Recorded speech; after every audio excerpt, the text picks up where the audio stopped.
I know, especially here in DFW, transactions are down 20%. Mm-hmm.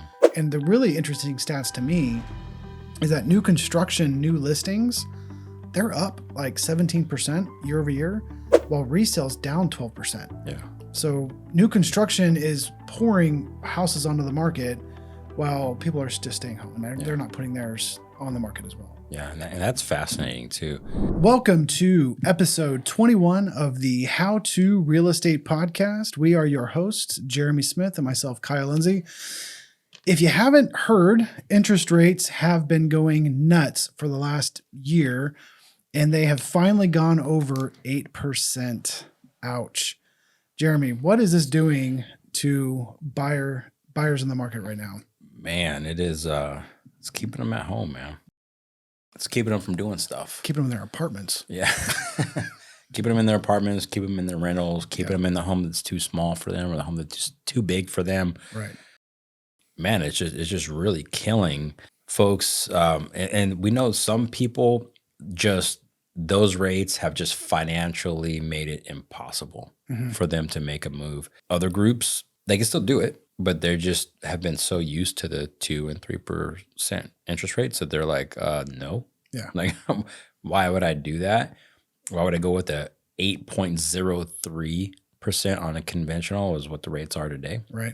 Why would I do that when I've got this 3% rate? I'll just stay where I'm at and kind of grind it out until these rates come down. So it's definitely taken its toll. You know, it's taken its toll. Inventory's low, but surprising enough, homes are just sitting on the market. You know, prices are coming down as a result of these rates. So I think it's having an impact, not just on buyers, but on sellers as well. Well, yeah. I mean, I think statistics show somewhere in the upper 70s, we'll just call it 80% of people that are buying a home have one to sell. Or if you're, put it another way, if you have a home to sell, you're probably going to buy another home, more than likely. So it's a lower majority, much smaller percentage of person who needs to sell a house, but isn't going to buy one. And if you have a low mortgage rate that's very affordable, even though you want to move, you may not, because obviously you don't want to deal with that payment. And we've seen this play out. I mean, I know that there are people that are moving every day. Here in DFW, we're still closing over 7,000 transactions a month. Yeah. So business is still happening. I believe that this year over $97 billion is being paid out in commissions across the country, which is the highest in recorded history. So there's business still happening out there. However, I know, especially here in DFW, transactions are down 20%. And the really interesting stats to me is that new construction, new listings, they're up like 17% year over year, while resales down 12%. Yeah. So new construction is pouring houses onto the market while people are just staying home, and they're not putting theirs on the market as well. Yeah. And that's fascinating too, because when the market was going crazy after COVID, like new construction was like, they couldn't keep up. Yeah, they couldn't, and there was a lot of impact from supply chain and all that stuff due to that, or that contributed to that. But now it's the complete opposite, where they've got the supply chain, they've got the products, they've got the manpower, they're still building homes, and they can do things that homeowners can't. They've got bigger pockets. They're not living in these homes. Like, there's just a lot more flexibility on the builder side than a homeowner would have when it comes to, like, hey, here's what we can do when selling a home. We're seeing these builders give crazy incentives right now. Yeah, I to further that point there too, like I think builders, they treat it, I mean, they're obviously it's a business, so they're treating their homes they're building like a product. Right. They need to move the product. Whereas homeowners, it's something that we battle every day as an agent, is that once a homeowner thinks their house is worth a certain amount, they've attached themselves to that amount. They think that money is already money in their pocket. Right. And so any reduction in that price is basically you removing money from their pocket. Certainly. And it's hard to break through that mentality. Yeah. And then also just the human aspect of it. Yeah. Right. Somebody's living in their home. They've got to go through that whole process of getting the home ready, putting it on the market, dealing with showings, getting the kids and the animals out of the house, planning to move, and utilities, and looking for a home, then getting pre-approved for a loan. And like, there's just so much for them to do. Their life is kind of severely impacted, right? And inconvenienced to some extent when they try to buy and sell a home at the same time, or even just sell a home. Whereas the builders, like they're already living somewhere. They're not living in these homes. Like you said, it's just a product, right? That's their job. That's their business, is to create these living spaces and then sell them, right? They don't really lose sleep, right? It's not impacting them too much. So. Yeah. So today we have some strategies that are working in today's market. Like we said, here in DFW, we are blessed to be in probably one of the hottest growth markets in the country. Absolutely. And so there's still a lot of transactions happening here. And we have been closing deals still. Not quite as many as last year, but we're getting there. And we are still closing deals every day. We want to share some of those strategies that are working. Yeah, absolutely. And I think that it's important for the listeners to know that these strategies should work regardless of your market. Exactly. Right? These are all fundamental principles that you can use to put deals together where deals did not exist prior. Yep. Right? It's just being smart, understanding the tools that you have in your toolbox, understanding how to use the tools in your toolbox.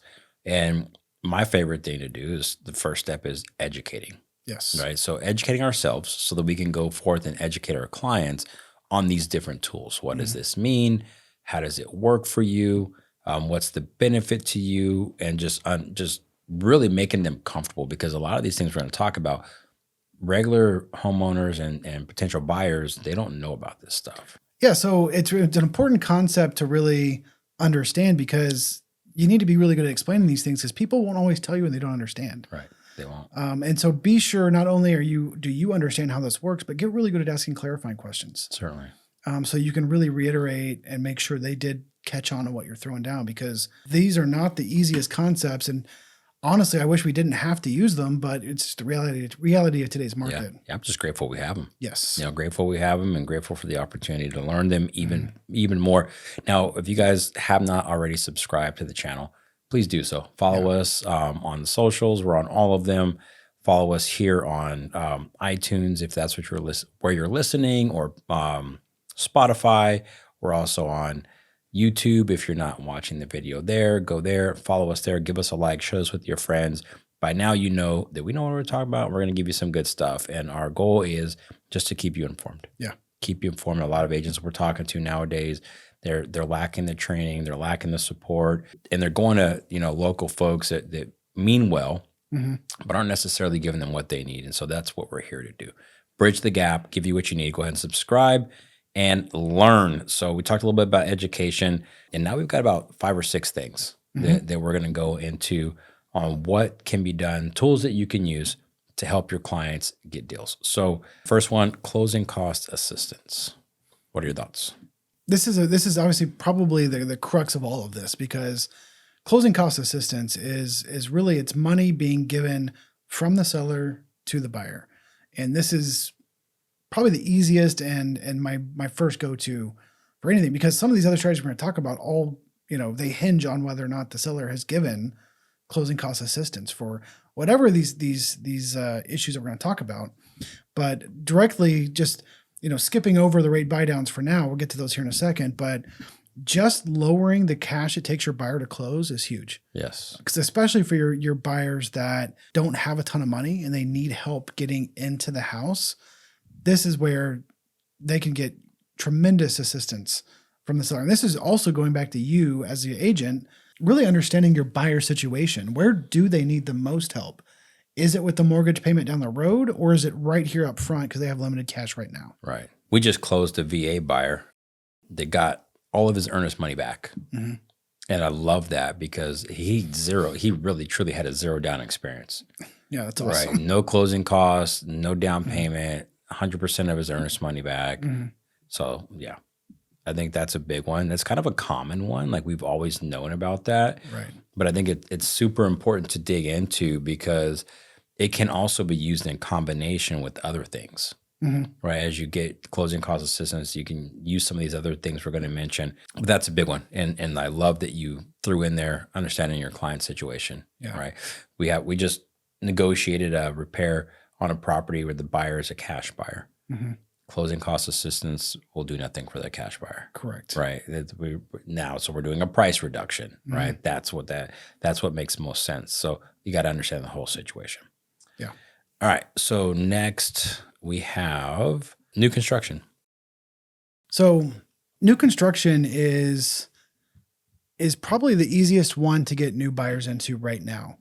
If you have a buyer that is having difficulty with resale because of affordability issues or anything else, really, you are doing them a disservice if you're not showing them new construction. Because kind of we alluded to earlier in the beginning of this episode, new constructions or communities and builders, they are throwing crazy incentives out right now. There's a community I just visited with a buyer I'm looking with, and they were offering 6.12% interest rates, along with $20K towards closing, and a $10K price reduction on any of their homes if you could close before the end of November. Wow. And it was just like, for that buyer, that was huge because that solved one. I mean, the 10K off the price is just nice. It doesn't really do a whole lot for your monthly payment, but the 20K in incentives, drastic. We're talking about change their payment by over $400 per month. Right. And they got the 6.12 interest rate. So they were able to buy that down even further. It's a huge win. And there's a ton of new construction communities doing a lot of different things. Now, even if you're in a market that is not being, built out as big as DFW is, find a local builder who is having trouble, moving their homes, work something out with them. Yeah.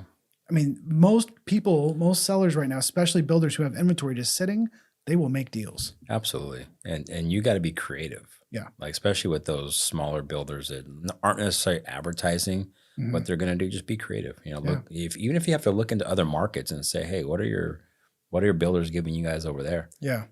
Hey, they're giving us this. Okay, we'll go to that builder in your town and ask for that. Be creative. Well, yeah. And honestly, if a builder can't, some builders financially, especially the smaller ones, they really can't do huge incentives because they don't have the profit in the house. Ask for things that they can provide at cost, meaning, are there any extra upgrades that they can do? Can they get more sod for the yard or put a sprinkler system in or something that has a lower cost to them to do, but a much higher value to your clients at the end of the day? Something along those lines. You can normally work something out with these builders because they want to move these homes. Until they move the homes, they may have all their cash tied up in those and they can't build anything else. Yep, absolutely. They're definitely down to get rid of inventory, especially nowadays. And I don't know how true this is, but I heard that what they're doing is they're buying like group rates as far as like the interest rates go. Like they're going to a lender, the buyer has to use that lender, but they're like buying these 20 loans or whatever at this particular rate. Yep. Is that what's going on? Yeah, that's exactly what happened with this community I was just at. And, I was trying to get a different house that was going to close in December. And the guy's like, look, we bought a block of rates for this amount of homes in the neighborhood. And if you use this, so, it's this or nothing, basically, because that's how we bought it. And once that was described to me, because I thought they were just trying to negotiate. But once he confirmed that with the lender and, I heard it right from the horse's mouth. And yeah, that's exactly how they're doing it. Some are. Yeah. Now, other companies like D.R. Horton or Lennar or some of these other like Pulte, these big builders that own their own mortgage company, that's a little different because they own that mortgage company. Yeah. Yeah. Just closed a deal with Meritage. And it was cool because the buyer had a lender and the lender said, hey, you can't buy that home without selling your current home. Well, Meritage actually said something different. Like, yeah, you can. You're good to go. Like their own company, right? Yeah. So they did. They got him the loan. He got like 20 grand in incentives. And another cool thing that's not happening, and this is not like our only consideration, but it is what it is.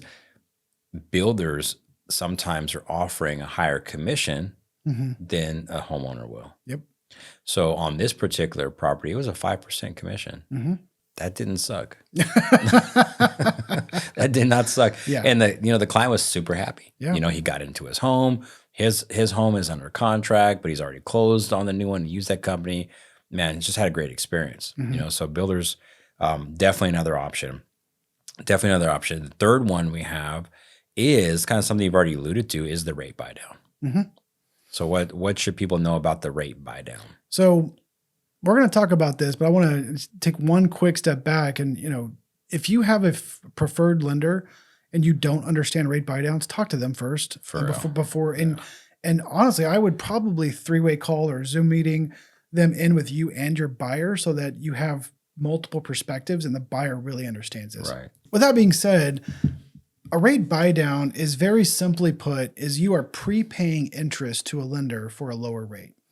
They make the same amount of money, but you get a lower rate. So this usually typically only works if the seller pays for it. Now, that being said, there are conditions in which you could pay for a rate as a buyer and it still makes sense. You just have to run the numbers in the math. And that's where you really want to involve a lender in that. I'm a spreadsheet geek, but I still do not do this for my buyers. I might give them an example of what that looks like, but I make sure they always talk to the lender first because one, I may have done it wrong. Yeah. And two, I don't want to be liable for that. So as a realtor, again, liability issues do not play lender in this space. No. So, but what you really want to understand here is that you're using money at closing to prepay interest to lower the rate to make that mortgage more affordable.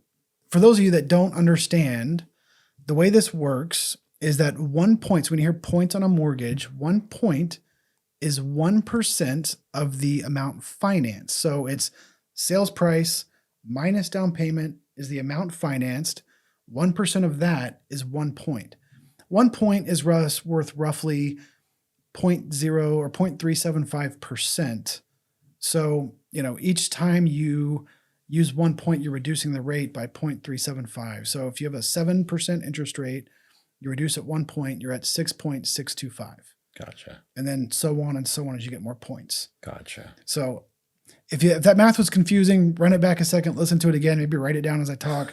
And this is, again, if that was really confusing, this is why you want to involve a lender. Yeah, 100%. So however, there's different forms of rate buy downs. And I know you've had some luck with the 2-1 buy down. Talk to us about that real quick. Yeah. So, just kind of going back to what you said is I left it with the lender, right? Because we've had luck with it, but I still am not an expert on that. So I stay in my lane. I give it to the lender, but yeah, we've had luck on the 2-1 buy down. And basically what it is you buy that rate down for a period of time, right? So you buy it down, let's say it's 6%. Right. Well, you buy it down the first year, you go down 2 points or two percentage points. So you're at 4, and then the next year is at 5, and then the next year it comes up to 6. Right. So it eventually does get up to 6. It's a temporary thing. And when folks go with that, one, if it's your buyers, make sure that the lender, and I think all of them do this, but just make sure that the lender is qualifying them at the higher rate. Yes. Because eventually that payment is going to get there. Right. So you want to make sure that our clients are in a position to be able to make the payment when it hits its highest rate. Now they're kind of hedging their bets that rates are going to come down between now and the time that it fully goes back up. Right. So there's some folks that did this, with the 6% rate. Right. They did a 2-1 buy down with a 6% rate. And right now they're at the 5%. Yeah. Well, in 1 year, if it goes up to 6%, they're still winning. Yeah, well, there's buyers right now that wish it was at 6%. Right, I know. Yeah, and if it goes up, they're still winning. But if their strategy was, I can't afford it at 6%, I'm hoping it goes down in the meantime, then they're going to be screwed. Yep. So always make sure that they can afford that price, that higher interest rate when you do the 2-1. Yeah, and that's a really good distinction there of strategy is that, when the rate buy down I was talking about in the beginning, that's a permanent rate buy down. That really works if you expect to keep that loan for a very long time. Right. Like the life of you being in that property, that's when that strategy really works. If you think that you are going to hedge your bets and try to refinance in the next year or two, that's where like a 2-1 or a 3-2-1 buy down really come into play. And this is, talk to your lender so you can get the exact cost of these things so that you know what to ask for from the sellers. But on the seller side, get a lender involved early that might be able to offer that out to buyers who don't have a lender or whatever. So you know what that is and offer that immediately. Right. Like if you really want to hit the market strong, think like a builder. Offer incentives. This is not the time to shy away and let that listing sit on the market for 6-9 months because you weren't willing to get aggressive from the beginning. So if your seller doesn't want to come down on price, talk to them about offering a buy down of some sort right out of the gate. Absolutely. So next thing, getting the sales price lowered. Okay. Right. That's another thing. that we're doing, and we're having a lot of luck with that. So, I mean, that's not as, it might not be as impactful as getting a rate buy down, especially a permanent rate buy down. Right. But that's really depending on the deal that you get. Right. Right. So if you're a skilled negotiator, or if you just get lucky, you may be able to get a smoking deal on a house for your client. You know, if they save 50 grand on the sales price, you know, that's pretty significant over a period of time. Yeah. As compared to interest rates. Yeah, 100%. I mean, right now, I think every $10,000 is $80 off the mortgage. Now, that $10,000 as a rate buy down is a larger amount off the mortgage.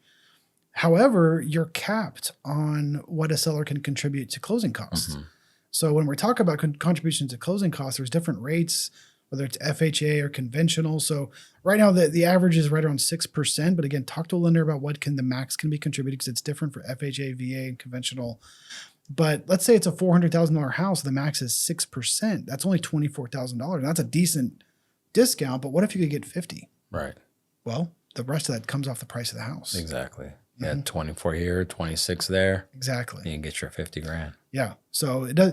Don't stop at just the concessions. Again, if you're looking for that best deal possible, Yeah. I mean, you can get that out of the sales price and concessions, or split it up. And, you know, sometimes you have clients that the only way they feel like they got to win is getting that sales price reduced. Yeah, absolutely.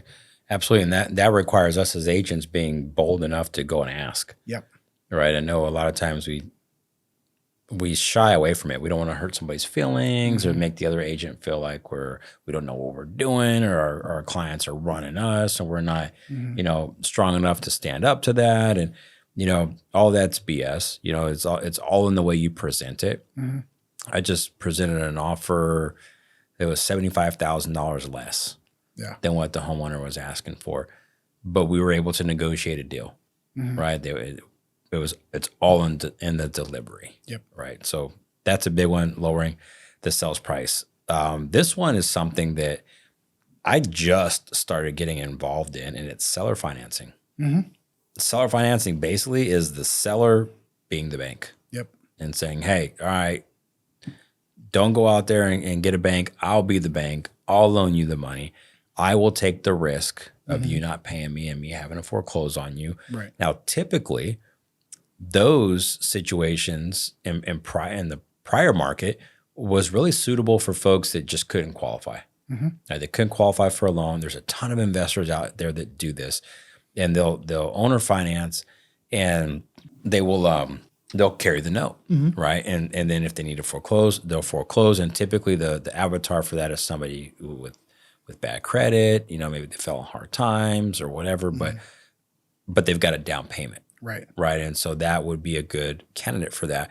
But the interest rates were significantly higher because there's higher risk. Right. And they're kind of stuck. Like, either buy a home at this rate or continue to rent. Right. That was really their only choice. Now, seller financing today kind of looks a lot different, you know, from the perspective of a homeowner who's having trouble getting their home sold. They may look to do some creative financing. I've got one right now that they've got a bunch of equity in the home. They can do it. They can do seller financing, and we're advertising seller financing. Right. So as you're representing your buyer, look for opportunities for that. You know, ask, hey, is it a possibility? You know, it may require a big down payment. So if your folks have a big down payment, seller financing may be a way to go. Yeah, this is fantastic for your small business owners who they write off a ton of stuff. And even though they have very high incomes, they may not show much to the IRS, which means they don't qualify for as much. Yep. Well, seller finance is great for these people because they are reliable payers and they're not going to miss a mortgage payment. However, the way traditional banks look at them, and they can't qualify for what they really can afford. Yep. So this is a fantastic option for them. Now, on the sell side, I would really curious to find out, like, what kind of things would make a seller qualify to even offer this? Does the house have to be paid off, or can they do it without paying it off? No, it doesn't have to be paid off. It doesn't have to be paid off. But if it's not, it creates a lot more disclosures and a lot more paperwork, right? Because now you've got kind of the wraparound type of thing where you've got the first lien holder who the seller owes money to. And now you got somebody else on title in the home, not that previous homeowner. And then you've got a second mortgage that is subservient to the first, Right. right? And so there's just a lot more of a mess, where it's much better if they can get either a down payment big enough to pay off the mortgage, or their home is already paid off. Okay. Yeah. Great advice for all you agents out there who are talking to high equity homeowners who maybe they're only owed 10% or 20% of what the homes were actually worth left. That's a good down payment size for one of these seller concession deals. So you just require that down payment to cover the first mortgage, and they can sell or finance the rest. Yeah, absolutely. And then you can offer a lower rate. Like right now we're offering 6%. Yeah. Which is 2% lower than they're going to get anywhere else. Yeah, without having to buy down the rate. And, Yeah. because the rate buy downs are fantastic. And it's not that I hate mortgage companies winning, but really the only winner there is the mortgage company. Yeah. They're getting all this interest prepaid, especially when you talk about the 2-1, the 3-2-1, Oh, yeah. because they're getting all of that interest prepaid, but the goal is to refinance out. So they just get to keep all that extra money. It's 100% profit right away. Yes. They're making a killing on it. Yes, They're smart. They're not dummies. for sure. All right, last one, assumable loans. Man, yeah. So I just went through this with one of my clients, and we ended up not getting it. Okay. Unfortunately for them, but it was advertised as an assumable loan, and technically the mortgage company doing that was allowing it. Now, to be clear, any government-backed loan, FHA or VA, is assumable per federal guidelines. Got it. So that's a great question to ask your sellers when you're having your meetings with them, like what kind of loan is on the house right now? Is it FHA or VA? Because those are assumable. Now, the new buyer does have to qualify through the mortgage company to be able to assume that loan.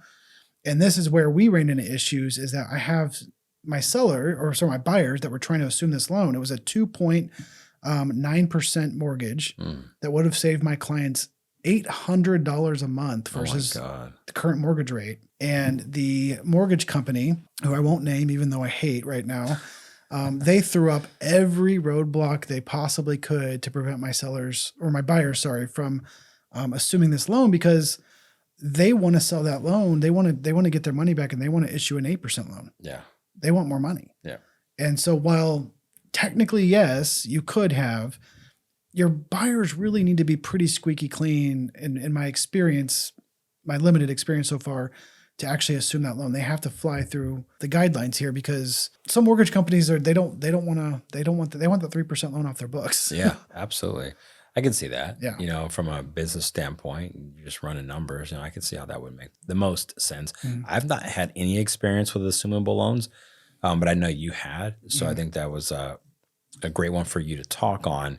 Would you do it again? 100%, because it would have been well worth it for my buyers. When we ran the numbers, like in order to still equal that same amount of savings, we would have had to get almost $140,000 off the house, which this was a $600,000 house. That's a huge chunk. Yeah. You're not getting that discount from a seller unless they're just crazy desperate. Yeah. This is a really, really nice way to bridge that gap. And, if you are a buyer's agent, just start asking the seller's agents, what kind of loan do they have? Right. Is it FHA or VA? Because we might be able to assume that. Right.